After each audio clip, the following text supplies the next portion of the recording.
hate everything about the status quo, what would you do to fix it? I thought I just said what I would do to fix it. I don't say I hate everything about the status quo, but I think we're in great trouble. And I think I've answered that by invoking Article 5. It can be done, and the point is the status quo will not allow it to be done. I'm perfectly practical about that. It suits nobody. After all, if you got into office under this system, you certainly don't want the system changed, do you? But what I see down the road is real violence and the deterioration of the society. What is happening in Yugoslavia, what is happening in the Soviet Union can certainly happen here. People are broke. There is no money. The banks fail. What I'm saying is there is one sort of legal way. There's one way to, okay, we will hear you. We will listen to you. We will actually give you representative government. That's my solution. Has America lost the will to be socially conscious, or is it simply a matter of waiting for the proper leader to articulate the need for such consciousness?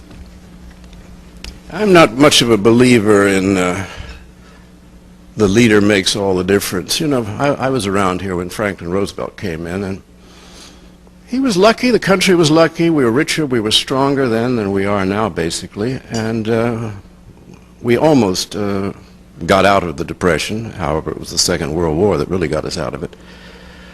I don't think a leader makes the slightest bit of difference. What's wrong is systemic.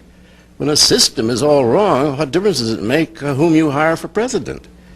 I mean, the banks that put Mr. Bush in and the oil companies, they told him to do one thing, lower the capital gains. And that's the only thing he knows. He just keeps going on about that. Change the system, not the man. Do the people who voted for Reagan twice and Bush have a right to complain about the economy today? The Germans call that Schadenfreude, taking joy in the pain of others.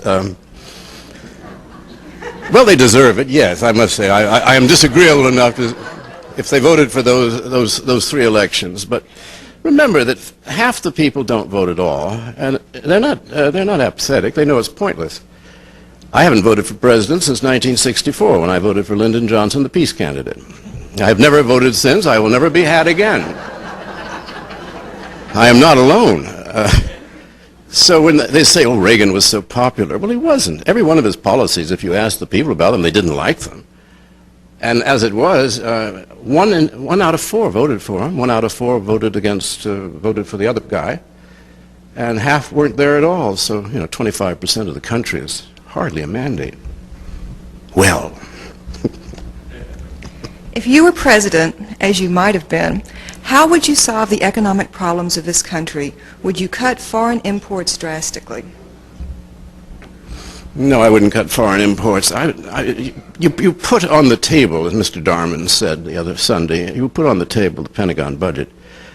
I noticed that SDI got through again $90 billion, and foreign aid. The first presidential candidate who gets up and says, I'm going to stop all foreign aid, will be an enormous response from the folks out there. There isn't enough money at home, and then we're giving money to other countries. I would certainly, why not? I mean, why not make a conscious effort to get Boeing and Lockheed and Northrop, who by and large control the delegation of my state of California, to Congress. They finance most of them. Why not get them to shift over to mass transit? I mean, if you make a bomber that doesn't fly, presumably, like the B-1, presumably you can make a train, which we hope will go. But why not transfer over? Use that money for things that will repair the infrastructure of the country. How much damage will the David Duke candidacy do to our country? No man who has had a chin implant can be all bad. That takes guts, I mean, there's a lot of plastic surgery going on in the higher ranks of politics, but a chin implant is a sign of great seriousness. I mean, don't turn your back on a chin like that, if I'm not mixing metaphors. Well, he will certainly, since Bush got elected as a racist candidate the last time, the Willie Horton ads, and he's forever sending out anti-black messages, which is the way he keeps his peculiar coalition together. Duke will get him out in the open. Oh, I'm told that Patrick Buchanan is going to declare today. So that was the word I heard this morning. All I can say is, the last time we had a President Buchanan, we had the Civil War.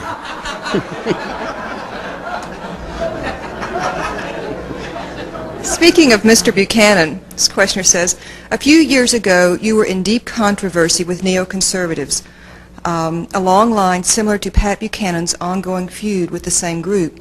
Do you now continue to hold these views, and do you see any intellectual kinship between yourself and Mr. Buchanan? Well, I hope not, but you can't tell. I mean, if William Buckley comes out for legalizing all drugs, as I have done, you know, even people on the wrong side do the right thing occasionally. My wars with the neoconservatives are at the moment at idle rest, but they may start again. I dared to criticize Israel, which of course cannot be done. And if it's a sharp criticism, you're attacked as an anti-Semite, which is like being called a cannibal. You know, how do you prove you're not really a cannibal? You say, well, I never ate it. That doesn't mean you don't want to eat somebody. Well, no, I mean, and a great many people have been smeared by these radical neoconservatives in the interest of their spiritual homeland, and I think it's been a great mischief, and I wish they would cut it out. It's one of the reasons I quoted H.L. Mencken. At least I got him off the hook. Given your theory of corporate fascism, how do you explain Bush's willingness last fall to increase taxes on the wealthy and on corporations? What Mr. Bush does on taxes is just a light show. I mean, it makes no sense at all. He does something different every day. I'll give you a meaningful, we're talking about the economy again. 30 years ago, something like 48% of federal revenues came from income tax, from individuals. And about the same amount, 46-7%, came from corporations. We are still paying 47-48%. Corporations are now paying 10%. That is what has happened in the last 30 years. Corporations pay no tax. I think they should be taxed, but every time that's brought up, you're accused of being communist. So, but now that communism is over, maybe we can tax corporations, because if we don't, there's no revenue. If this is a pre-revolutionary era, what form will the revolution take if it comes? The interesting thing about revolutions is nobody ever knows what it's going to take. I mean, what form it will take. I think we see a lot of it right now. The fact that the inner cities are, if not rioting, are dangerous for the people who live there, dangerous for visitors. One of the few interesting pieces I've ever come across in the New York Times, my unfavorite newspaper, but they had a very good piece in the magazine section on how 20% of the population, 1/5 of the people, had absolutely split from the rest of the country, and those are the rich, living behind guards with TV monitors, special security. That's 1/5 of a nation has just removed itself from the problems of the 4/5. That's very dangerous and very tempting to people who have nothing. I mean, I walked the other day from Willard's Hotel to the Capitol, and aside from what now looks like a Disneyland federal theme park, not the Washington of my day, but anyway, walking along, it's like bombed out East Berlin. And I thought, this is the capital of a world empire? I mean, you don't see a city in this shape anywhere in Europe. And I have a house south of Naples. Naples isn't this bad. Don't think they won't get restive. They will. What form it will take, I don't want to think. What changes would your new Constitution include?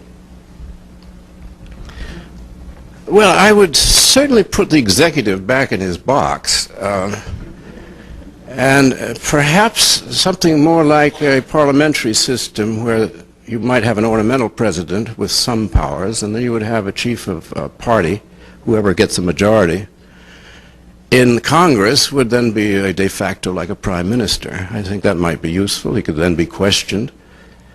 I mean, you know, there's a whole generation that has grown up thinking that presidents are always standing below helicopters, saying, "What was that? What was that?"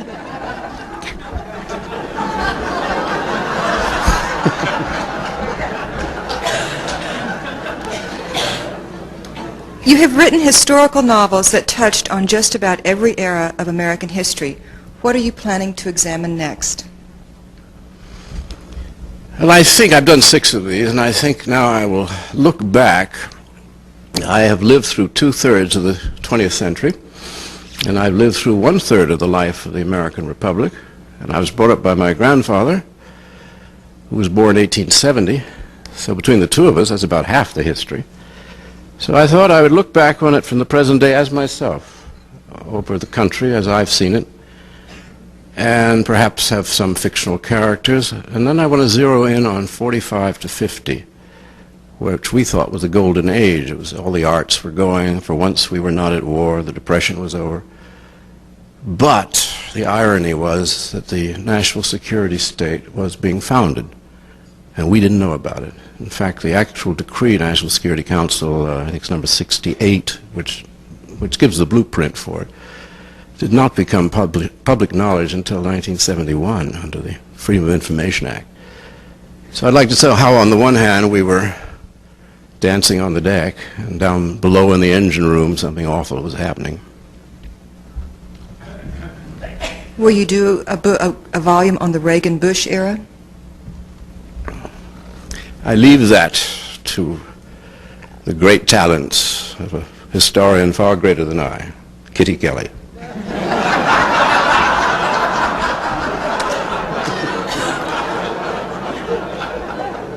This questioner would like to know, has Kitty Kelly ever tried to write your life?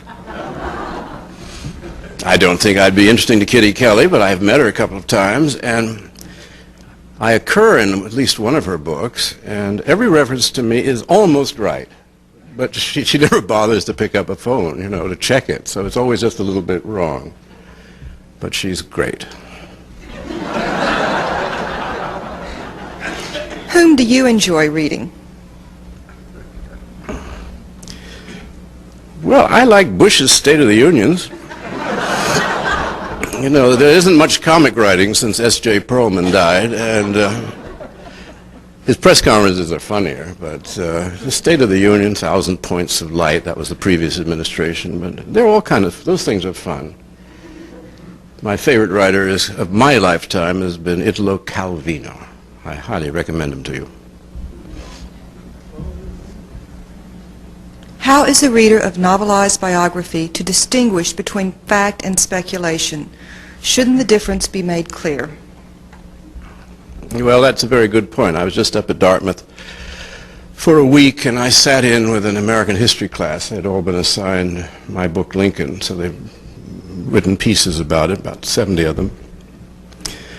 And they asked me if I read historical novels. I said, no, I never do. I read history. And they said, well, why don't you? I said, for the same reason that most people don't much care for them, because what's true and what isn't? If you don't, you know, is he making it up or did this really happen? And one girl there said something quite interesting. She said, I loved Burr, whatever, 1876, I guess, but then I get to the end of it and I find out that President Martin Van Buren is the illegitimate son of Aaron Burr. And I felt the whole thing just went out the window, because I said, well, he probably was. And she said, well, what do you base it on? I said, well, John Quincy Adams, well-known gossip of the period, wrote in his diary that he was in the Senate, and Senator Van Buren from New York came to take his oath of office, and he said, Aaron Burr's natural son, looking like a fair version of his dreadful father, has arrived here in Washington. I think, though, I got an idea at Dartmouth. I think I'm going to get some graduate students to go through and do footnotes. So I'm not making it up. How can you be so sure that our so-called corporate overlords would not manipulate a constitutional convention convened through the state legislatures? Well, I'm not sure at all. The state of California is full of referenda that are forever being twisted around. do you not want, you know, non-smoking smoking, you know? I mean, by the time the cigarette companies have finished with it, you know, and Jesse Helms has done the final polish to it, you can't tell. Of course they will be busy, but there'll be a lot of other people busy too. I mean, in every Eden there is a serpent, but kill it.